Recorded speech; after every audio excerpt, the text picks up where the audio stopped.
இது வரைக்கும் கடலுக்கு போன யாரும் உசுரோட திரும்பி வந்தது இல்லையா? நீரி கடலுக்குள்ள போனா கடந்த 2004ஆம் ஆண்டு நடிகை சௌந்தர்யா அவர்கள் வந்துட்டு இறந்த விஷயத்த வந்து நம்ம கேள்விப்பட்டோம். ஹெலிகாப்டர் விபத்துல இறந்துட்டாங்க அப்படின்ட்டு. அவங்க இறந்தது விபத்து கிடையாது, இது கொலை. அதுவும் குறிப்பா ஒரு நடிகர் பண்ண கொலை அப்படின்றதையும் சொல்றாங்க. பின்னணி என்ன சார்? பிஜேபியில சேர்ந்து பிஜேபிக்கு அவர் சினிமா செலிபிரிட்டி இல்லையா? சினிமா செலிபிரிட்டி அந்த பிரச்சாரத்துக்கு பயன்படுத்துவாங்க. அந்த மாதிரி இவங்களை பிரச்சாரத்துக்கு பயன்படுத்துறாங்க. இவங்க ஆல்ரெடி அப்ப பிரச்சாரத்துக்கு போறப்ப கன்சீவ் பிரெக்னெண்டா இருக்காங்க. கர்ப்பிணியா இருக்கிறதுனால என்ன பண்றாங்கன்னா இதுல டிராவல் பண்ண முடியாதுனால இவங்களுக்கு ஒரு ஃபிளைட் ஹெலிகாப்டரே அரேஞ்ச் பண்ணிருக்காங்க. பிரச்சாரத்துக்கு ஒரு நடிகைக்கு இறங்கணும்னு லேண்டிங் கியர் வந்து ஒர்க் பண்ணாங்க. இப்படி இறங்க வேண்டிய ஹெலிகாப்டர் இப்படி தலையில வந்து அப்படியே அது வந்து பிளாஸ்ட் ஆகி அவங்க வந்து கறிக்கட்டையாக எடுத்தாங்க. அந்த மரணத்தை வந்து ஒரு அழகான ஒரு முகமா பார்த்துட்டு இப்படி எடுத்து வந்து போடுறாங்களேங்கிற ஒரு வேதனை எல்லாத்துக்குமே பெரிய வருத்தம் இருந்தது. அது நடந்து முடிஞ்சிருச்சு. கிட்டத்தட்ட ஒரு 24 வருஷம் 23 வருஷம் கழிச்சு இப்போ அந்த பிரச்சனையே ஒருத்தர் வந்து கிளப்பியிருக்காரு. ஆந்திரா மாநிலத்தை சேர்ந்த ஒரு நபர் வந்து ஒரு போலீஸ் ஸ்டேஷன்ல ஒரு கம்ப்ளைண்ட் கொடுத்திருக்காரு. அதை வந்து அங்க இருக்கக்கூடிய மோகன் பாபு பத்தி நமக்கு நிறைய சொல்லலாம். ஒரு அதிரடியான ஒரு சினிமா நடிகர். சமீபத்தில் குடும்ப பிரச்சனைக்காக பத்திரிகை அடிச்சாரு. அவர் பையனை துப்பாக்கி தூக்கிட்டு போனாரு அப்படின்னு சினிமா ஒரு நடிகை அடிச்சு ஒரு பெரிய பிரச்சனை ஆச்சு. அவர் பேர் தான் இப்போ இதில் அடிபடுது. அவர் ஒரு 6 ஏக்கர் சௌந்தர்யாவுக்கு சொந்தமான இடம் இருந்தது. அது கேட்டு ஃபோர்ஸ் பண்ணாரு. அவங்க கொடுக்கல. பட் அவங்க இறந்ததுக்கு பிறகு அந்த இடத்தை இவர் எடுத்துக்கிட்டாரு.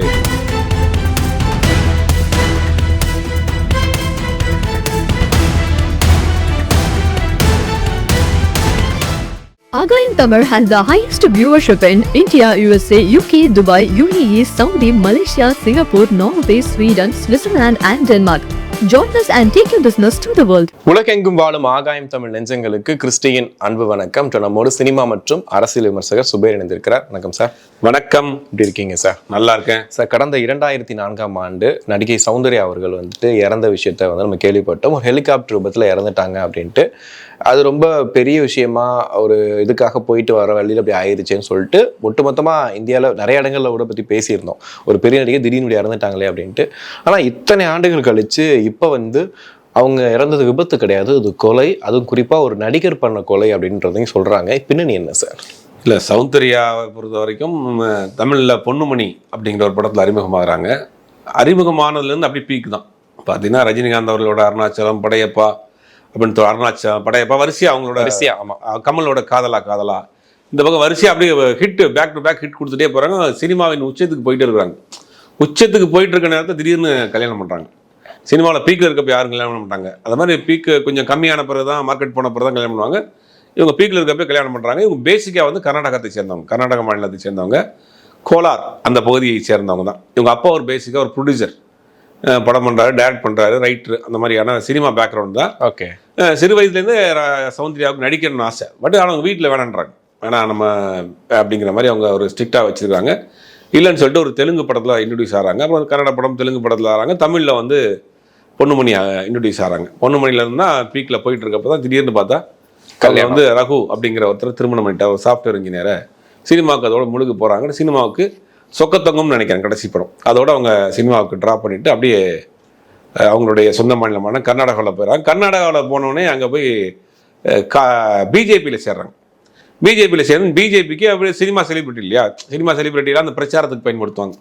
அந்த மாதிரி இவங்களை பிரச்சாரத்துக்கு பயன்படுத்துகிறாங்க. இவங்க ஆல்ரெடி அப்போ பிரச்சாரத்துக்கு போகிறப்ப கன்சீவ் பிரெக்னெண்ட்டாக இருக்காங்க. கர்ப்பிணியாக இருக்கிறதுனால என்ன பண்ணுறாங்கன்னா இதில் ட்ராவல் பண்ண முடியாதுங்கிறதுனால இவங்களுக்கு ஒரு ஃப்ளைட்டு ஹெலிகாப்டரே அரேஞ்ச் பண்ணி கொடுக்குறாங்க. பிரச்சாரத்திற்கு ஒரு நடிகைக்கு ஹெலிகாப்டர் அரேஞ்ச் பண்ணி கொடுக்குறாங்க. அந்த ஹெலிகாப்டர்லாம் பிரச்சாரம் பண்ணிட்டு இருக்காங்க. அப்படி ஒரு இடத்துலேருந்து இன்னொரு இடத்துக்கு ஹெலிகாப்டரில் பிரச்சாரத்துக்கு போகிறப்ப தான் ஹெலிகாப்டர் விபத்து எப்படி நடந்துச்சுன்னா, மேலேலாம் வழி இல்லை, ஹெலிகாப்டர் வந்து கீழே இறங்கணும்னு லேண்டிங் கியர் வந்து ஒர்க் பண்ணாங்க. இப்படி இறங்க வேண்டிய ஹெலிகாப்டர் இப்படி தலையில விழுந்துடும். ஓகே. அப்படியே அது வந்து பிளாஸ்ட் ஆகி அவங்க வந்து கறிக்கட்டையாக எடுத்தாங்க. எல்லாரும் என்னன்னா மரணம் வரும் போகும். அந்த மரணத்தை வந்து ஒரு அழகான ஒரு முகமா பார்த்துட்டு இப்படி எடுத்து வந்து போடுறாங்களேங்கிற ஒரு வேதனை எல்லாத்துக்குமே பெரிய வருத்தம் இருந்தது. அது நடந்து முடிஞ்சிருச்சு. அது நடந்து முடிஞ்சு அந்த ஹெலிகாப்டர் விபத்தில் அவங்க அண்ணனும் இறந்து போனார். சௌந்தர்யாவோட உடன் பிறந்த அண்ணனும் கூட போயிருக்காரு, அவரும் இறந்து போயிட்டார். இது நடந்து முடிஞ்சிருச்சு. இது அப்படியே போயிடுச்சு. அப்போ அந்த விபத்து நடக்கிறப்ப என்ன சொன்னாங்கன்னா, இது வந்து சதிதான், ஏதோ ஒரு வேலை நடந்துட்டு இருக்கு. ஏன்னா அந்த நேரத்தில் தொடர்ந்து அரசியல்வாதிகள் இந்த மாதிரியான விமான விபத்துகளில் பலியாகிட்டே இருந்தாங்க. ஆமாம், தொடர்ந்து நடந்துகிட்டே. அதாவது நம்ம இப்போ இருக்கார் ஜெகன்மோகன் ரெட்டியோட அப்பா ராஜசேகர ரெட்டி, அவர் வந்து ஒரு ஹெலிகாப்டர் விபத்தில் இறந்து போறாரு. அப்போ ஆந்திரா ஒருங்கிணைந்த ஆந்திரா மாநிலத்தினுடைய சிஎம்மா இருக்காரு, அவர் ஒரு ஹெலிகாப்டர் விபத்தில் இறந்து போறாரு. அதே மாதிரி இந்தியாவினுடைய பார்லிமெண்ட் ஸ்பீக்கரா சபாநாயகராக இருந்த பால யோகின்னு ஒருத்தர், ஓகே, தெலுங்கு தேசம் கட்சியை சேர்ந்தவர், அவரும் ஒரு ஹெலிகாப்டர் விபத்தில் இறந்து போறாரு. இதெல்லாம் பேக் டு பேக் அப்படி நடக்குது, ஒரு 2 வருஷத்துல நடக்குது.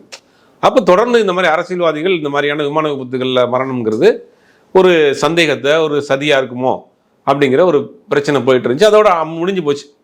கிட்டத்தட்ட ஒரு 24 வருஷம் 23 வருஷம் கழிச்சு இப்போ அந்த பிரச்சனையே ஒருத்தர் வந்து கிளப்பியிருக்காரு. ஆந்திரா மாநிலத்தை சேர்ந்த ஒரு நபர் வந்து ஒரு போலீஸ் ஸ்டேஷனில் ஒரு கம்ப்ளைண்ட் கொடுத்துருக்காரு. ஏற்கனவே 2023 இதே மாதிரியான ஒரு சர்ச்சை போச்சு. அதுக்கப்புறம் இந்த பிரச்சனை ஆஃப் பண்ணப்பட்டுச்சு. இப்போ கம்ப்ளைண்ட்டே கொடுத்துருக்காரு. ஓகே, எதுக்காக என்ன கொடுத்துருக்காரு? அதாவது அவங்களுக்கு ஒரு 6 ஏக்கர் வந்து ஆந்திராவில் ஒரு இடம் இருக்கு, ஒரு ஃபார்ம் லேண்ட் மாதிரி இருக்கு. அதை வந்து அங்கே இருக்கக்கூடிய மோகன் பாபு பற்றி நமக்கு நிறையா சொல்லலாம். ஒரு அதிரடியான ஒரு சினிமா நடிகர். சமீபத்தில் குடும்ப பிரச்சனைக்காக பத்திரிகை அடிச்சாரு, அவர் பையனை துப்பாக்கி தூக்கிட்டு போனார் அப்படின்னு சினிமா ஒரு நடிகை அடித்து ஒரு பெரிய பிரச்சனைலாம் ஆச்சு. அவர் படம் அவர் டைரக்டர் மட்டும் கிடையாது, ப்ரொடியூசர் எல்லாமே பண்ணுறாரு. அப்படி அவர் ஷூட்டிங் லேட்டாக வந்துச்சுன்னு சொல்லி ஒரு நடிகையை வந்து அவர் லேட்டாக வந்துட்டாங்க, நடிகையை வந்து அடித்தது வந்து ஒரு பெரிய விஷயமா போச்சு. அந்த மாதிரி ஒரு நடிகான ஒரு நடிகர் அவரை பார்த்தீங்கன்னா அவர் தமிழ்நாடு ஆந்திரா பார்டர் இருக்கு, சித்தூரில் பிறந்தவர். ஆனால் அவர் படித்தது பூரா சென்னையில். ஒரு நல்லா தமிழ் தெரியும், ரஜினிகாந்தோடைய நெருங்கிய நண்பர், காலேஜ் மட்டும். அப்படிங்கும்போது அவர் ஒரு அடாவடியான ஒரு அதிரடியான ஒரு நடிகர். அவர் பேர் தான் இப்போ இதில் அடிபடுது. அவர் ஒரு 6 ஏக்கர் சௌந்தர்யாவுக்கு சொந்தமான இடம் இருந்தது, அது இவங்க கேட்டு ஃபோர்ஸ் பண்ணாரு, அவங்க கொடுக்கல. பட் அவங்க இறந்ததுக்கு பிறகு அந்த இடத்த இவர் எடுத்துக்கிட்டாரு. இப்போ அதை வந்து ஒரு கெஸ்ட் ஹவுஸாக பயன்படுத்துறாரு. அந்த இடத்தை அவர்கிட்ட ரெக்கவரி பண்ணி நீங்கள் வந்து ரிட்டையர்டு மிலிட்ரி மேன்ஸ்க்கோ இல்லை ஏதோ ஆஸ்பத்திரி கட்டுறதுக்கோ கொடுங்க. இது வந்து முழுக்க இந்த கொலைக்கு இந்த விபத்துக்கு இவர் தான் காரணம் அப்படிங்கிற மாதிரியான ஒரு குற்றச்சாட்டை வச்சிருக்காரு. கம்ப்ளைண்டாகவும் கொடுத்துருக்காரு. ஓகே, இதுதான் இன்னைக்கு பார்த்தா ஒரு சோசியல் மீடியாவிலும் சரி, மெயின் ஸ்ட்ரீம்லையும் ஒரு பெரிய ஒரு முடிஞ்சு போன விஷயம். 2004 இன்னைக்கு கிட்டத்தட்ட 20 வருஷத்துக்கு முன்னாடி நடந்து போன விஷயம் இப்போ பூதகரமாக திருப்பி கிளம்பியிருக்கு. இல்லை, மோகன் பாபு வந்து நீங்கள் சொன்ன மாதிரி ஒரு அடாவடியான நடிகர் அப்படின்றதுனாலையோ இல்லை ஒருவேளை அதுக்கு முன்னாடி என்ன நடந்திருக்குன்னு தெரியாது. அந்த இடத்த அவர் வாங்கினாரா வாங்கலையா, இல்லை அதுக்காக கொலை பண்ணாங்களா இது பண்ணாங்களா எதுவுமே தெரியாது. ஆனால் இந்த கம்ப்ளைண்ட்டை வச்சு இந்த விஷயம் இவ்வளோ பெருசாக இருக்கிறதுக்கு என்ன காரணம்? இல்லை, போலீஸில் நீங்கள் ஆதாரம் இல்லாமல் கம்ப்ளைண்ட் பண்ண முடியாதுல்ல. நீங்கள் ஒரு செலிபிரிட்டியாக இருக்காரு, அரசியல்வாதியாக இருக்காரு, எம்எல்ஏவாக இருந்திருக்காரு. மோகன் பாபு சாதாரண ஆள் கிடையாது. அந்த கம்ப்ளைண்ட் கொடுத்தவரும் சாதாரண ஆள் கிடையாது. ஆமா, சாதாரண ஆள் தான். அவர் ஒரு சாதாரண ஆள் தான். மோகன் பாபு பொறுத்த வரைக்கும் எம்எல்ஏவா இருந்திருக்காரு, எம்பியா இருந்திருக்காரு, கட்சியில பிரச்சாரம் பண்ணியிருக்காரு. இன்னைக்கு ஆந்திராவில் ஒரு பெரிய செல்வாக்கு முக்கிய மனிதராக இருக்கிறாரு, நல்ல இன்ஃபுளுன்ஸ் உள்ள நபர் தான். அவர் மேல ஒரு கம்ப்ளைண்ட்டை போலீஸ் ஸ்டேஷன்ல கொடுக்குறா இருந்தா ஆதாரம் இல்லாமல் எப்படி கொடுக்க முடியும்? அது ஒரு ஹெலிகாப்டர் விபத்துங்கிறது ஆல்ரெடி சென்ட்ரல் ஃபோர்ஸ்ல உள்ள வந்திருக்கும் இன்வெஸ்டிகேஷனுக்கு. அப்போ அவ்வளவு தூரம் உள்ள நடந்த ஒரு விஷயத்தை இவர் வந்து, ஆனா என்ன எல்லாரும் கேட்கக்கூடிய விஷயம் என்னன்னா, 20 வருஷம் கழிச்சு ஏப்பா சொன்னா இவ்வளவு நாள் எங்க போனேன், இவ்வளவு நாள் ஏன் மறைச்சு வச்சிருந்த, இது உங்க தனிப்பட்ட மோட்டிவேஷனான் இருக்காரு. ஒரு கம்ப்ளைண்ட் கொடுத்துருக்காரு. போலீஸ் தரப்புல அதை விசாரணை நடத்திட்டு இருக்காங்க. ஓகே, இப்போ நீங்க ஆரம்பத்திலே சொன்னீங்க லேண்டிங் கியர் வந்து ஒர்க் ஆகாம அந்த தலைக்குப்புற வந்து வெடிச்சிருச்சு அப்படின்னு சொல்லிட்டு. இதுக்கும் இவர் சொல்ற மாதிரி ஒருவேளை உண்மையா இருந்தா மோகன் பாபு என்ன பண்ணிருக்க முடியும் அந்த விபத்துல, கொலைன்றது விஷயத்துக்கு? இல்ல, அதுதான் சந்தேகம். சொல்ற அந்த இதுவே கேஸே வந்து கார்ல போறாங்க, ஏத்த மாதிரி ஒரு லாரியை விட்டு ஆக்சிடென்ட் பண்றாங்க, இல்ல அவங்க வீட்டுல இருக்கிறாங்க, இல்ல ஆளுகள் விட்டு இது பண்றாங்க அப்படின்னாலும் ஒரு நம்புற மாதிரி இருக்கும். ஒரு ஹெலிகாப்டரை வந்து, அதுவும் வந்து கவர்மெண்ட் ஹெலிகாப்டரா இருக்கும். கண்டிப்பா கவர்மெண்ட் லைசன்ஸ் பெற்ற ஒரு பைலட் தான் அதை ஓட்டிட்டு வர முடியும். பட் உயிர் பண்ண அவர் மட்டும் சேர்ந்து போவாரு. அப்போ ஹெலிகாப்டர் நிற்கிறப்ப சினிமா படத்துல மாதிரி மோகன் பாபு வந்து மார்வேஷம் போட்டு போய் ஹெலிகாப்டர் லேண்ட் கீரை அறுத்து விட்டாரா? ஏதோ படத்துல வேணா செய்யலாம். பொதுவாகவே இந்த ஏர்கிராஃப்ட் வைக்கிற இடத்துக்கு வந்து ஒரு பாதுகாப்பு இருக்கும். அதுக்கு வந்து மேன் பவர் பாதுகாப்பு இருக்கும், அவ்வளவு விஷயங்கள் பண்ணியிருக்கோம். அதுல இருந்து ஒரு விஷயத்த பண்றாங்கன்னா அதுக்கு முன்னாடி செக் பண்ணாம எடுக்க மாட்டாங்க. பட் ஏதோ அன்பார்ச்சுனேட் ஏதோ நடந்திருக்கலாம். பட் அது டெக்னிக்கல் எரரா இருந்திருக்கலாம். பட் இவங்க சொல்ற மாதிரி பண்றது எப்படி சாத்தியம்ங்கிறது தெரியல. ஓகே, நீங்க முன்னாடி சொன்ன மாதிரி 2004 நடந்த விஷயம். ஆனா அதுக்கப்புறம் 2 ஆண்டுகள் கழித்தும் கூட சொன்னாங்க சௌந்தர்யா இறக்கல, சௌந்தர்யா இருக்காங்க ஒரு ஊர்லன்னு சொல்லி போட்டோலாம் வெளியே வந்துச்சு நிறைய பத்திரிகையில. அதுக்கப்புறம் பாத்தீங்கன்னா இன்னும் சில காலங்கள் கழிச்சு வந்துட்டு அவங்க வாழ்ந்துட்டு தான் இருக்காங்க, இது வந்து ஒரு அரசியல் திசை திருப்புக்காக பண்றாங்க அப்படின்னு சொல்லிட்டு. அதுக்கப்புறம் வந்துட்டு ஒரு நடிகை இறந்தது காரணமே என்னன்னு பார்த்தீங்கன்னா, அந்த டைம் ஒரு பெரிய இஷ்யூ நடந்துச்சு, அதை மறைக்கிறதுக்காக சௌந்தர்யா எதுக்கு எடுத்தாலும் சௌந்தர்யாவை வந்து இழுத்து இந்த விஷயத்துல பேசிட்டே இருக்காங்க. ஸோ இதோட வரிசையில இதுவும் இருக்காதா? இல்லை, இப்போ பேச வேண்டிய அவசியம் இல்லையே. இப்போ கம்ப்ளைண்ட் ஆயிருக்குது ஆந்திராவில், அவங்க இறந்தது கர்நாடகாவில். சம்பந்தமே இல்லாமல் இருக்கு. கர்நாடகா ஏதாவது தேர்தல் வரப்போகுது அப்படின்னா கூட கிளப்புறாங்கன்னா கூட பின்னாடி ஏதாவது உள்ளர்த்தம் இருக்குன்னு பார்க்கலாம். தேர்தலும் வரப்போகிறது கிடையாது. ஆந்திராவில் தான் இப்போ எலெக்ஷன் நடந்து முடிஞ்சிருக்கு. கர்நாடகாவில் இன்னும் 2 வருஷம் 3 வருஷம் இருக்குது. அப்போ பார்லிமெண்ட் எலெக்ஷனும் வரப்போகிறது கிடையாது, ஸ்டேட் எலெக்ஷன் வரப்போகிறது கிடையாது. இப்போதுக்கு கிளப்பி விடுறாங்க. ஒருவேளை அவர் மோகன் பாபு மேலே இவருக்கு தனிப்பட்ட ஏதாவது ஒரு கால் புணர்ச்சி இருக்கா என்னன்னு தெரியல. அதுக்காக சௌந்தர்யாவை யூஸ் பண்ணிக்கிறோம். ஆமாம். ஆனால் என்ன நீங்கள் கேட்ட ஒரு இன்னொரு கேள்வி, இப்போ நிறைய சௌந்தர்யா அங்கே இருக்கிறாங்க, ஃபோட்டோனா நிறைய ரீக்ரியேஷன் பண்ணுறாங்க சோசியல் மீடியாவில், குறிப்பாக இன்ஸ்டாவில் சௌந்தர்யா மாதிரி மேக்கப் போட்டு அதே மாதிரி இருக்காங்க அப்படின்னு. இது என்ன பார்த்துட்டு நம்ம இதுவும் சௌந்தர்யா, இதுதான் இந்த சந்தேகத்துக்கு காரணமே இதுதான். நிறைய ஆக்ட்ரஸ் மாதிரி போடுறாங்க இல்லையா, அது மாதிரி சௌந்தர்யா மாதிரி நிறைய பேர் போடுறாங்க. அவங்கள மாதிரி மேக்கப் பண்ணி அவங்கள மாதிரி காட்டுறப்ப அவங்க தான் நம்பிட்டு என்ன பண்ணுறாங்கன்னா, சில பேர் அவங்களுக்கு அதுக்கு பின்னாடி அவங்களே ஒரு கதையை கிரியேட் பண்ணிட்டு கொண்டு வந்து வைக்கிறாங்க. ஏன்னா அதுக்கு உண்டான வீடியோ காட்சியில் இருக்கு. ஒரு தேர்தல் பிரச்சாரத்துக்காக வர்றாங்க, அப்போ ஒரு இடத்துல இருந்து ஏற வீடியோ ஃபுட்டேஜும் இருக்கு. அந்த ஹெலிகாப்டர் இறங்குறதுக்கு அங்கே அவரை ரிசீவ் பண்ணுறதுக்கு ஆட்கள்லாம் நின்றுட்டு இருக்கிறாங்க. அந்த வீடியோவும் இருக்கு. அந்த வீடியோ லைவாக இருக்கு. அவங்க ஃப்ளைட்லேருந்து இறங்குற வீடியோ இருக்கு, கண் முன்னாடி தான் அவங்க விழுகிறாங்க. அப்படிங்கும்போது இதுல இருந்து எப்படி உங்களுக்கு ஃபேக்காக இருக்கும்? இதுல ஃபேக்காக அதுவும் பண்ண வாய்ப்பு இல்லை.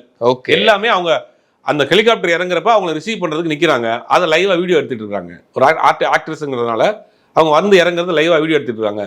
எல்லா ப்ரெஸ் முன்னாடி தான் அந்த ஃப்ளைட் விழுகுது, ஹெலிகாப்டர் விழுகுது. அப்படிங்கும் போது இதில் உங்களுக்கு அதை வந்து தவறாக வர்றதுக்கு வாய்ப்பு இல்லையே. இப்போ சந்தேகம் வர்றதுக்கு காரணம் வந்து இந்த ரீக்ரியேஷன் பண்ணி நிறையா போடுறாங்க இல்லையா, அப்போ உடனே அவங்க வந்து இவங்களா ஒரு கதையை சௌந்தர்யா வந்து 20 வருஷம் கழிச்சு திரும்பி வருவாங்க அப்படிங்கிற மாதிரி இவங்களா ஒரு கதையை வச்சு ஓட்டிட்டு இருக்காங்க. ஓகே, இப்போ ஒரு இதுல ஹெலிகாப்டர்ல போகும்போது ஒரு நடிகையும் ஒரு அண்ணனும் இறந்து போயிட்டாங்கன்னா குடும்பத்துல பெரிய இழப்பு. அப்பவே அவங்க வந்துட்டு பயங்கர துக்கத்துக்கு போயிருப்பாங்க. ஏன்னா இந்தியா ஃபுல்லாவே இது பெரியதா பேசின விஷயம். தொடர்ந்து சௌந்தர்யா பத்தின செய்திகள் வரதா இருக்கட்டும், இப்ப இந்த விஷயத்துல கூட சௌந்தர்யா தான் குடும்பத்தை நிலைமை என்ன சார், என்ன யோசிப்பாங்க? இல்ல, அவங்க சௌந்தர்யா பேர்ல ஒரு ட்ரஸ்ட் வச்சிருக்காங்க, வச்சு நிறைய உதவிகள் பண்ணிட்டு இருக்காங்க. சௌந்தர்யா உயிரோடு இருக்கிறப்பயே அந்த ஒரு கரீம் நகருங்கிற ஏரியா பகுதிகள்லாம் இவங்க தத்தெடுத்து அந்த கிராமத்தை இவங்க வந்து நிறைய விஷயங்கள் பண்ணிட்டு இருந்தாங்க. அந்த மாதிரியான சோசியல் நிறைய ஆக்டிவிட்டிஸ் நிறைய பண்ணிட்டு இருந்தாங்க. இப்போ அவங்க இறந்து போன பிறகு சௌந்தர்யா பேர்லயே ஒரு ட்ரஸ்ட் வச்சு நிறைய அவங்க உதவிகள் எல்லாம் பண்ணிட்டு இருக்காங்க அவங்க அப்பா அம்மா. ஓகே, அது அவங்க சைலண்டா வாழ்ந்துட்டு இருக்காங்க. அந்த அப்பாவும் பொண்ணும் போயிடுச்சு, பையனும் போயிடுச்சுன்னு ஒரு பெரிய இழப்பு இல்லையா, அந்த இழப்புல அவங்க ஏதாவது ஒரு நல்லது பண்ணிட்டு அப்படியே அவங்க வாழ்ந்துட்டு இருக்காங்க. இப்போ அப்பப்போ இந்த செய்திகள் வருது, அவங்க உண்மையிலே காயப்படுத்த இல்லை. ஏன்னா அரசியல் ரீதியான காரணங்கள்னு சொன்னாங்க, இது 2 கட்சிகளுக்குரிய பிரச்சனை, அதுக்காக வந்து பலி கொடுத்துட்டாங்க சௌந்தர்யாவுன்னு சொன்னாங்க. எவ்வளோ கதைகள் சார் இருக்குது மாதிரி சௌந்தர்யா பின்னாடி? இல்லை, ஒரு ஆக்சிடென்ட் நடந்திருக்கு, ஒரு பிரபலியமானவங்க வாழக்கூடியவங்க எல்லாரும் பார்த்துக்கிட்டு இருக்கக்கூடியவங்க கண் முன்னாடியே அந்த ஹெலிகாப்டர் விபத்து ஆகிறப்ப அது எல்லாருக்கும் ஒரு சந்தேகம் தானே வரும். இவ்வளோ தூரத்துல அந்த ஒரு என்ன சொல்றது, ஒரு 60 அடி 70 அடிக்குள்ள தான் அவங்க இறங்குவாங்க. மேலேயே ஃபியூல் காலியாகி போச்சு, மேலேயே வெடிச்சிருச்சு, இல்லை மேலேயே வந்து இன்னொருக்கு ஏதோ ஆப்போசிட்டில் வர்றது கிராஸ் ஆயிடுச்சு, அந்த மாதிரினா கூட பரவாயில்ல. கிராஜுவலாக அப்படி இறங்கி லேண்ட் ஆகிறப்ப வந்து அப்படி தலைகளாக விழுது. அந்த வீடியோ எல்லாமே யூடியூப்லேயே கிடைக்குதுலாம். அப்படி பார்க்குறப்போ அது வந்து சந்தேகம் எங்கே வருது, இது ஒரு 100% பார்க்குறப்போ ஒரு ஆக்சிடென்ட் மாதிரி தான் இருக்கு. அப்படிங்கும் போது இதில் சந்தேகப்பட வேண்டிய அவசியம் இல்லை. ஒரு செலிபிரிட்டியாக இருக்கிறதுனால அந்த செய்தி இன்னும் வந்துகிட்டே இருக்கு. ஆனா ஒரு பக்கம் சந்தேகம் படக்கூடாதுன்னு சொல்றீங்க, ஆனா மோகன் பாபு தொடர்ந்து செய்யக்கூடிய விஷயங்கள்லாம் அப்படிதானே சார் இருக்கு. இப்போ பத்திரிகையாளருக்கு முன்னாடி வந்துட்டு அவங்களை அடிக்க பாயிறது, துப்பாக்கி தூக்கிட்டு போறது, இந்த மாதிரி விஷயங்களை பாக்குறோம். ஒரு நடிகர் நீங்க சொல்ற மாதிரி அரசியல்வாதி இவ்வளவு முக்கியமான ஒரு புள்ளி இப்படி பண்றாரு அப்படின்னா இதையும் பண்ணிருக்க மாட்டாரான்ற ஒரு சந்தேகம் வரும்ல. இல்ல, சந்தேகம் இருக்குன்னா ஆதாரம் வேணும்ல. 20 வருஷமா நீங்க முதல் கேள்வி 20 வருஷமா நீங்க என்ன பண்ணீங்க, ஆதாரம் எங்க இருக்கு, என்ன இருக்கு? ஆமா, அது ரெண்டையும் கொடுக்கணும். அப்போ கிட்டத்தட்ட இந்த 20 வருஷமா அந்த ஆக்சிடென்ட்டை ஒரு சென்ட்ரல் கவர்மெண்ட் கண்ட்ரோல் இருக்கக்கூடிய ஒரு விஷயத்த ஒரு ஆக்சிடென்ட் நடந்திருக்குன்னா அவங்க சென்ட்ரல் கவர்மெண்ட் இன்வெஸ்டிகேஷன் பண்ணியிருப்பாங்க. அப்போ அந்த ரிப்போர்ட்லாம் இருக்கும். இது எல்லாத்துக்கும் மேலே வந்து நம்ம நேரடியாகவே அந்த லைவா வீடியோ பார்த்துட்டு இருக்கிறோம். அவங்க இறங்குற ஹெலிகாப்டர் இறங்குற வீடியோ லைவா பார்த்துட்டு இருக்கோம். இதுல சந்தேகம் எங்க நடந்திருக்க வாய்ப்பு? ஒருவேளை அந்த ஹெலிகாப்டர்ல ஏற்கனவே சொன்ன மாதிரி இவர் வந்து ஏதாவது மார்வெஸ்ல போய் அந்த சினிமாவில் வர்ற காட்சிகள் மாதிரி ஏதாவது பண்ணியிருப்பாராங்கிறதுலாம் கற்பனை தான். ஓகே, ஆனா இதை வந்து இவர் மேல எனக்கு தெரிஞ்சு என்னன்னா, சமீப காலமா அவர் மேல ஒரு பெரிய சர்ச்சை போயிட்டு இருக்கு. குடும்ப பிரச்சனை, சொத்து பிரச்சனை, பத்திரிகையாளர் சந்திக்க ஒரு பிரச்சனை நடந்த தாக்கப்பட்ட விஷயம், அதனுடைய நீச்சியா இவரை சிக்க வைக்கிறதுக்காக எதுவும் திட்டம் போட்டிருக்காங்களா என்னங்கிறது ஒரு சந்தேகம் இருக்கு. ஓகே, இவ்வளவு பெரிய ஆள்னு சொல்றீங்க, எப்படி சார் சின்ன ஒரு ஆள் வந்து ஒரு கேஸ் போட முடியும் அவர் மேல? இப்ப அவரை எப்படி சும்மா விடுவாங்க? அந்த மாதிரிலாம் இருக்கும் இல்லையா? அதுதான் நாடு, அதான் ஜனநாயகம், அதுதான் சட்டம், அதுதான் நம்ம கான்ஸ்டியூஷன் இருக்கு.